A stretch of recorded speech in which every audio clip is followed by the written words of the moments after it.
bienvenue dans cette édition du Point Marché du mois de juillet. Bonne nouvelle, la croissance reste particulièrement solide au mois de juin. Les deux thèmes qui retiennent l'attention sont l'inflation et les réactions des banques centrales. Il semble que les investisseurs continuent d'escompter une croissance qui reste solide avec une dynamique des prix qui est temporaire. Alors qu'en est-il du côté de l'inflation ? L'inflation a accéléré de façon assez nette aux États-Unis au cours du mois. On a observé une inflation de 5% en glissement annuel, tirée par des effets de base, par la montée des prix des matières premières, mais aussi par des goulets d'étranglement. Et il y a certains secteurs qui font face à une pénurie d'offres. Et ces goulets d'étranglement peuvent durer dans la phase de reprise. On estime que le pic de l'inflation a été atteint au deuxième trimestre du côté des États-Unis. En revanche, on verra l'inflation accélérer encore au second semestre du côté de la zone euro. Et la question centrale, c'est de savoir si ces évolutions qu'on observe sur les prix sont temporaires ou plus permanentes. Il est clair qu'on voit la masse monétaire augmenter, les nouvelles générations qui arrivent sur le marché du travail vont doper la consommation, vont demander des logements, vont probablement aussi avoir des revendications salariales dans un certain nombre de secteurs, et par conséquent, le temporaire pourrait finir par durer. Et la question qui se pose dans cet environnement, c'est celle de la réaction des banques centrales.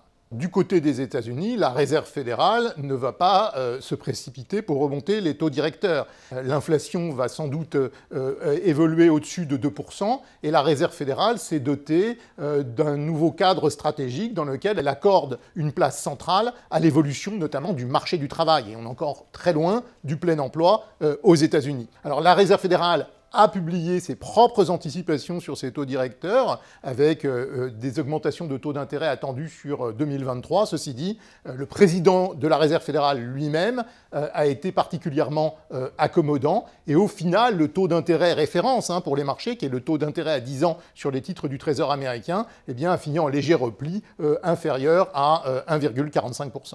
Du côté de la zone euro, la Banque centrale européenne a continué d'acheter des titres à un rythme soutenu, supérieur à celui qu'on a observé au premier trimestre. Le taux d'intérêt à 10 ans sur les emprunts d'État allemands est resté à peu près stable à moins 0,2% sur le mois. À noter, la Commission européenne vient de procéder à sa première émission d'obligations au titre du plan de relance européen, 20 milliards d'euros, très nettement sursouscrits par les investisseurs européens. Il est vrai que ces obligations offraient un taux d'intérêt supérieur à celui des taux d'intérêt allemands, et ce qui a attiré de nombreux investisseurs allemands.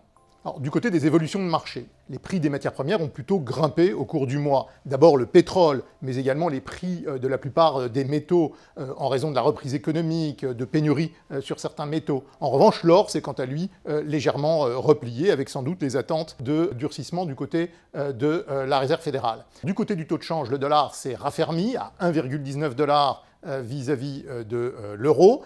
Il est resté à peu près stable vis-à-vis du yen. Nous pensons que le dollar peut continuer de se raffermir à court terme, notamment vis-à-vis de l'euro, avec les anticipations d'augmentation de taux d'intérêt à long terme aux États-Unis. En revanche, à moyen terme, nous continuons de penser que le dollar devrait baisser. Les déficits jumeaux, le déficit commercial, le déficit budgétaire, l'augmentation du bilan de la Réserve fédérale sont autant de facteurs qui devraient peser sur le billet vert à moyen terme. Du côté des obligations d'entreprise, l'amélioration des fondamentaux et des facteurs techniques maintiennent des valorisations élevées. Les obligations haut rendement se sont resserrées. Les obligations de bonne qualité sont restées à peu près stables aux États-Unis et dans la zone euro.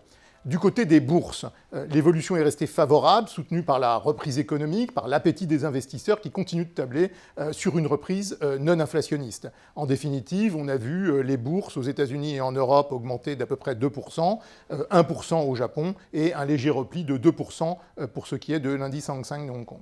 Alors dans cet environnement, quelles sont nos vues ?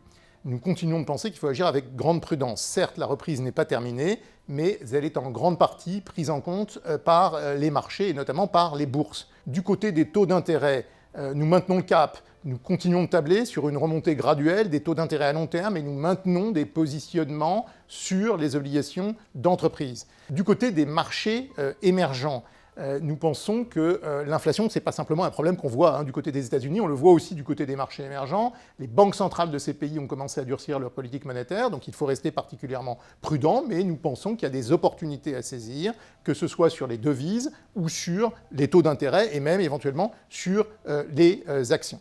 Pour finir, quelques mots sur un sujet incontournable qui est celui de la pandémie. Comme vous le savez, le variant Delta retient l'attention. Il semble que la situation soit gérable en Europe. Ceci dit, on est encore loin d'avoir atteint le niveau de vaccination suffisant pour être pleinement rassuré. Et on observe que de nombreux pays dans le reste du monde, la Chine, l'Australie ou encore Israël, mettent en place de nouvelles mesures de restriction sanitaire. La dynamique de la pandémie va naturellement rester un sujet de préoccupation majeur dans les mois qui viennent et à la rentrée. Passez un bon été et rendez-vous à notre prochain point marché au mois de septembre.